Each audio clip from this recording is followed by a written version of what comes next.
이 시간 하나님께서 우리에게 주신 말씀은요, 사무엘상 2장 11절에서 17절까지의 말씀입니다.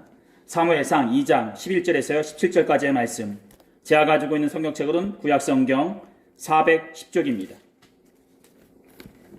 사무엘상 2장 11절에서 17절까지의 말씀입니다. 제가 가지고 있는 성경책으로는 구약성경 410쪽입니다.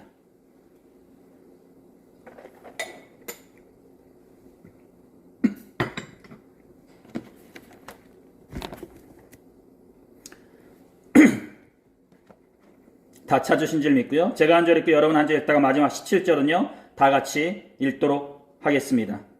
엘가나는 남아의 자기 집으로 돌아가고 그 아이는 제사장 엘리 앞에서 여호와를 섬기니라.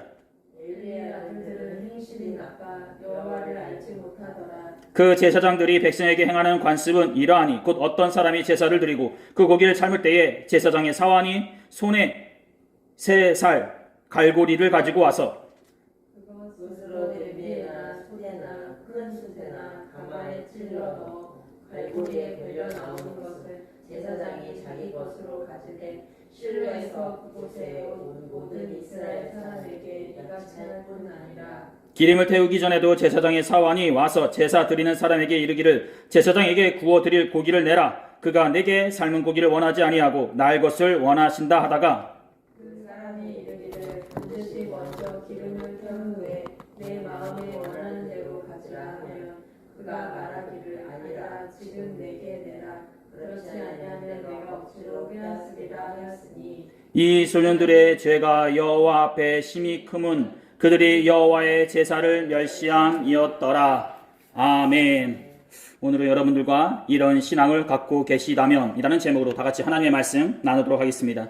우리 말씀 나누기 전에 앞뒤 좌우로 마음과 정성을 모아서요 예수님의 이름으로 축복의 인사 나누도록 하겠습니다. 예수님의 이름으로 사랑하고 축복합니다. 예수님의 이름으로 사랑하고 축복합니다. 말씀 나누도록 하겠습니다. 우리는 전에 나누었던 사무엘상 1장에서 엘가나의 가정에 초점이 집중되어 내용이 전개되어짐을 살펴보았습니다. 무자인 한나의 간절한 기도와 그녀를 위로하며 함께 고통을 나누었던 엘가나, 그리고 한나의 기도에 처음에는 오해를 하였지만 차후에는 그녀를 위해 축복의 기도를 해주었던 엘리 제사장. 이로 인해 한나는 자신의 서원대로 자녀를 얻게 되고요. 또한 그 서원대로 자녀를 여호와 하나님께 바치게 됩니다. 그리고 이어서 우리는 그 기도를 통해 얻어진 사무엘이 앞으로 이스라엘 가운데 어떤 인물로서 어떤 영향을 끼칠지 기대하게 됩니다. 하지만 한나의 찬양에 이어 바로 이어지는 엘리의 가정을 통해 우리는 하나의 가정과 상반된 모습들을 보게 되는데요. 이 모습은 현재 이스라엘의 상황을 얘기해주고 있다 볼 수 있을 것입니다. 즉 그만큼 본문에서 소개되어지는 엘리의 두 아들이나 이스라엘의 상황이 영적으로 육적으로 피폐하고 어두운 상황 가운데 있었다는 것입니다. 말이 그렇듯이요. 오늘 우리에게 주어진 본문 12절 하반절의 말씀을 보게 되면요. 엘리의 두 아들인 홈리와 비나스의 상태가 어떠한지가 간결하면서도 짤막하게 소개되어지고 있다 볼 수 있는데요. 그 내용이 바로 행실이 나빠 여호와를 알지 못하였다라는 것입니다. 그렇습니다. 행실이 나쁘다는 것은요. 두 아들인 홈리와 비나스의 몸에 배어있는 생활적 습관, 버릇을 얘기하는 것이요. 여호와를 알지 못하다는 것은 지식으로 인한 여호와를 말하는 것이 아니라 가슴으로, 마음으로 여호와 하나님을 영접하지 않았다는 것을 말해준다 볼 수 있을 것입니다. 즉 이야기 쉽게 얘기한다면 지식으로는 여호와를 알고 있을 때 마음으로는 알고 있지 않은 상태로 거듭나지 않은 상태를 말해준다 볼 수 있을 것입니다. 그리고 이런 모습은 가정에서 이루어지는 신앙 교육의 부재라 볼 수 있고요. 나아가 나라와 민족 가운데 신앙의 부재라 말씀드릴 수 있을 것입니다.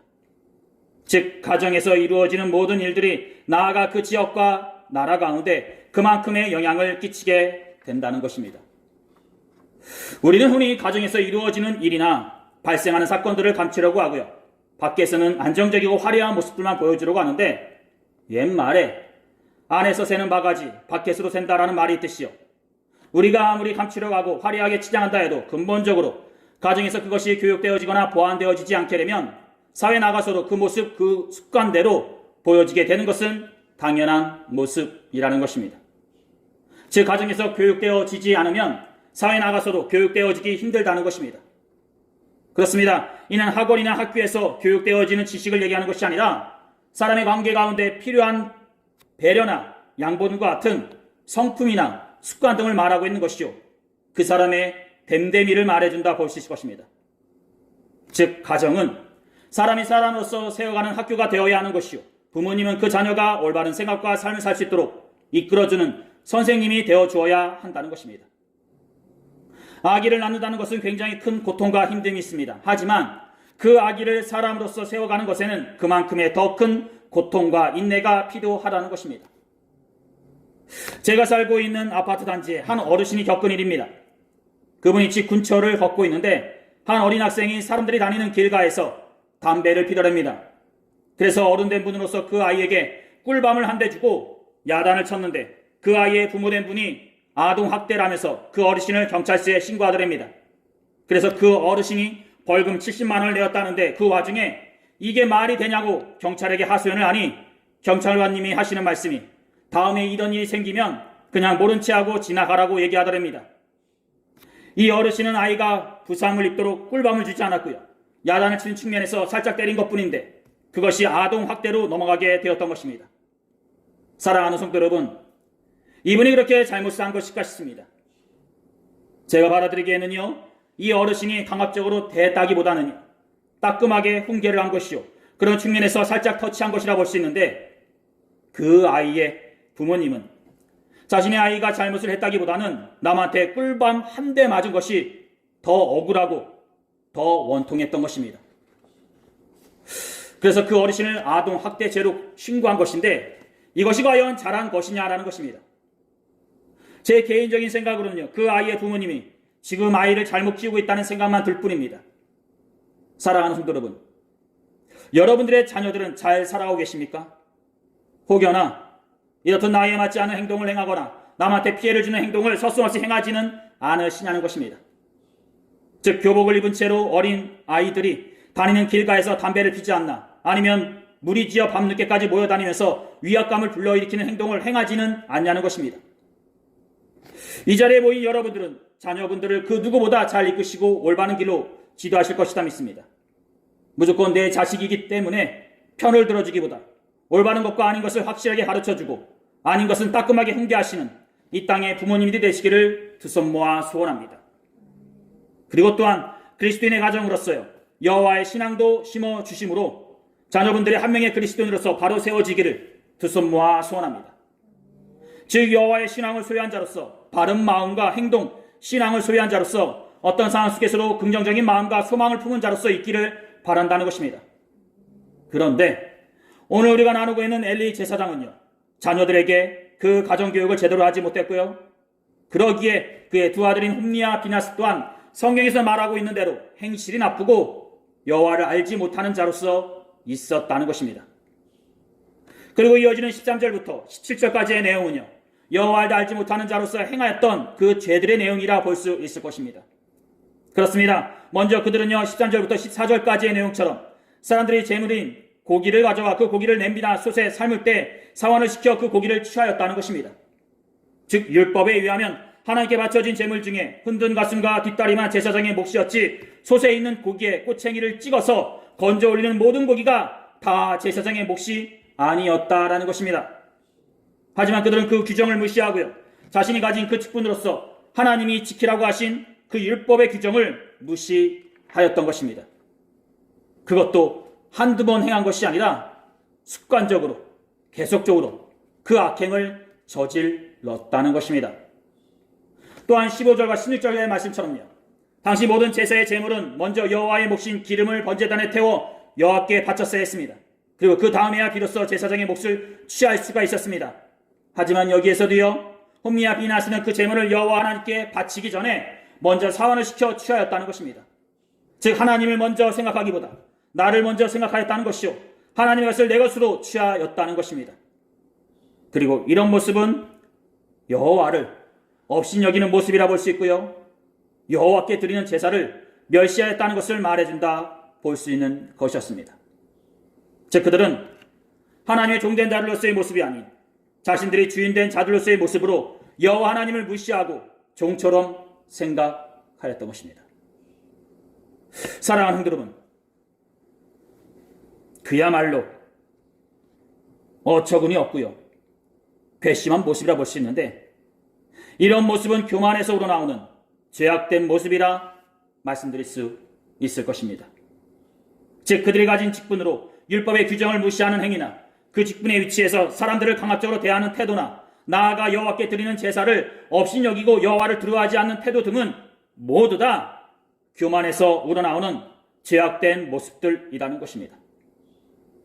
그들은 제사장의 아들들로서 제사장이 어떤 자들이라는 것을 보았을 것입니다. 대접받는 자보다는요, 섬기는 자로서 하늘의 하나님과 땅의 백성들을 이어주는 자로서 제사장이 있어야 한다는 것을 보았을 것이요, 그 가운데 사람들에게 영적으로 도덕적으로 존경받는 것을 보았을 것입니다. 하지만 그들은 그 본질적인 섬기는 자, 하나님과 백성들을 이어주는 통로 같은 자, 영적으로 윤리적으로 성결한 자로서 있는 것을 중요하게 보기보다 겉으로 보여지는 대접받고 존중받고 지도하기보다 지배하는 자로서의 모습만 보았던 것입니다. 즉, 그들은 본질된 모습을 잃어버리고 겉만 괜찮은 자로서 있었던 것이요, 나아가 자신이 하나님의 자리에 올라가 하나님의 것을 함부로 취하고 멸시하였던 것입니다.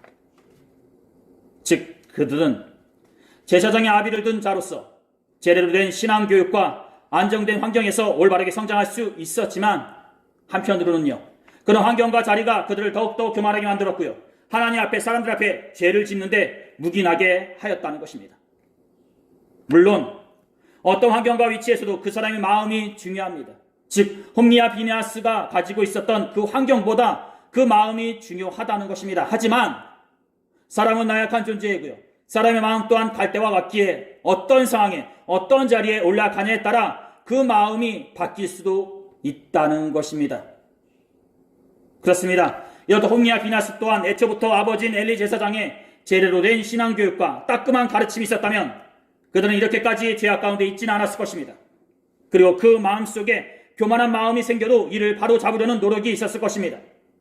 하지만 그들은요, 그런 교육도 없었고 환경 또한 그들이 교만을 부릴 수 있는 충분한 환경과 위치가 되었기에 그들은 교만한 자로서 생활하였고요, 나아가 이런 모습이 하나님 앞에 죄를 짓는 모습으로 행하여졌던 것입니다. 그리고 그 모습을 그들은 습관처럼 행하였던 것입니다.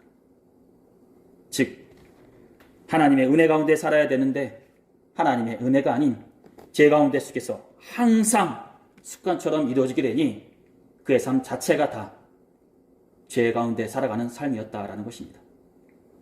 사랑하는 여러분, 그리스도인이 신앙생활하면서 가장 경계하고 조심해야 할 것은요, 바로 이렇듯 자신의 마음속에 교만이, 자만이 싹트는 것이라 말씀드릴 수 있을 것입니다. 우리의 사소한 자랑이 어느 순간 자만이 되고요, 나아가 이것이 교만이 되고 나아가 이것이 하나님 앞에 죄를 짓게 되는 마음과 행동으로 보여지게 된다는 것입니다. 태초의 사람 아담이 저지른 죄로 하나님과 같아지려는 교만이었고요, 예수님께서도 광야에서 40일간의 금식 중에 받으신 시험도 교만에 대한 시험이었습니다. 그리고 현재 우리가 살아가는 이 땅에서 우리가 수시로 짓게 되는 죄의 중심 또한 교만이 깔려 있습니다. 우리가 가진 직분으로 나를 내세우려고 하고요, 나아가 이것으로 상대방을 강압적으로 대하고 멸시하려고 합니다.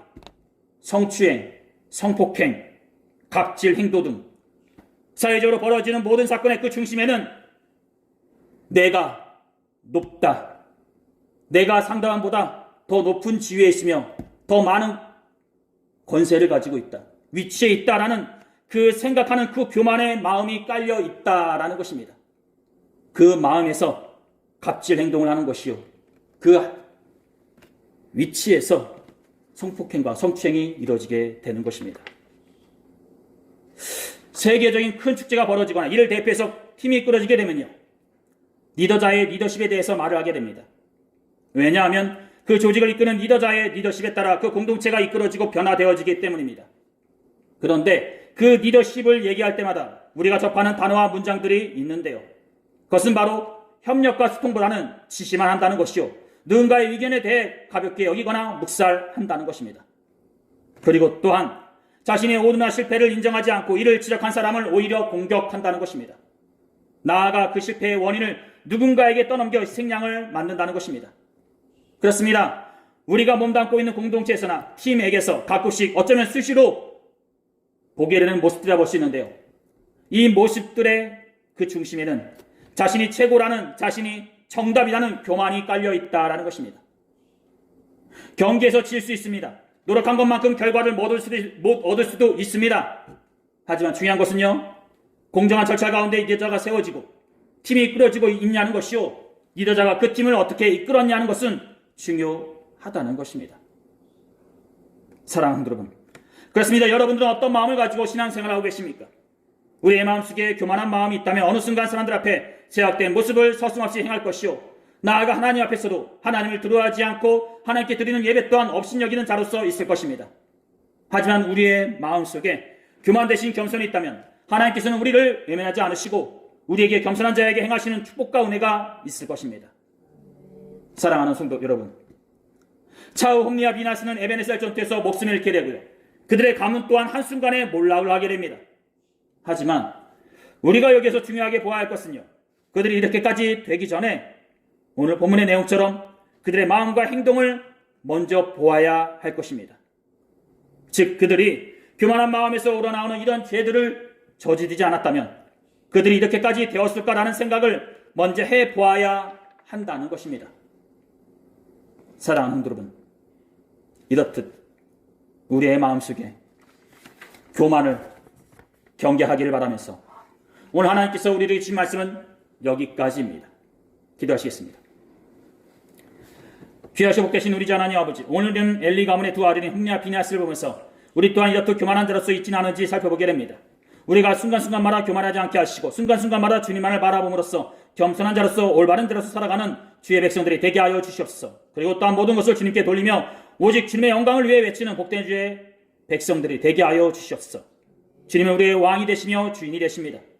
오늘 하루도 이렇듯 주의 전에 나와 예배를 드리게 해주심을 감사함을 드리며 이 모든 기도를 우리 주 예수 그리스도 이름으로 간절히 기도 들었사옵나이다. 아멘.